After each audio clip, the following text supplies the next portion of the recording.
Hello, আজ আমি দেখাবো আমার সারাদিনটা ঠিক কিভাবে কাটে। তো প্রথমে সকালবেলা উঠে ফ্রেশ হয়ে তাড়াতাড়ি রেডি হয়ে কলেজের উদ্দেশ্যে যাত্রা শুরু করলাম। তো প্রথমে অটোর লাইন দিয়ে জ্যাম কাটিয়ে তারপর কলেজে পৌঁছালাম। কলেজে পৌঁছানোর পর ম্যাম ক্লাস নিলেন আর যথারীতি আমি রেড করার ফলে ম্যাম তো প্রেজেন্টও দিলেন না, দিনটাই পুরো খারাপ।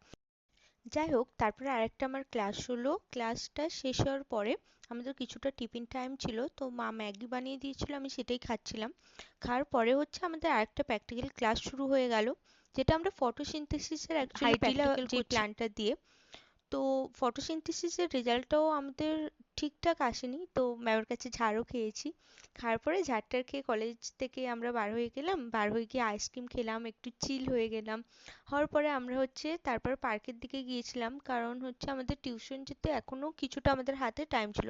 তো সব বন্ধুরা মিলে আড্ডা মারলাম, গল্প করলাম। তারপরে হচ্ছে আমরা টিউশনে গেলাম, ভালো করে পড়াশোনা করলাম।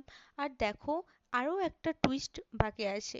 মানে জীবন তোমাকে ঠিক শিখিয়েই দিচ্ছে। তো সেখানে গিয়ে অটোটা গেল খারাপ হয়ে। তো অটোটা সারাতে সারাতে প্রায় অনেকটাই টাইম লাগলো। তারপরে আব্বা এলো বাগড়াতে আনতে। তারপরে আসার পরে বাইকে করে আমি কিছুটা এলাম। তারপরে হচ্ছে আমার সাইকেল ছিল, সেখানে সাইকেল চালিয়ে রাত্রিবেলা বাড়ি ফিরলাম হচ্ছে প্রায় 10টা 15-র দিকে। তারপর হচ্ছে একটু ফ্রেশন আপ হয়ে তারপর আমি খেয়ে নিলাম। আমার মেনুতে ছিল আলু ভর্তা, তারপরে ছিল ইলিশ মাছ ভাজা আর ডিম সেদ্ধ। তো সারাদিনটা খুবই কষ্টকর ছিল আমার জন্য। এরকমই কাটে আর কি।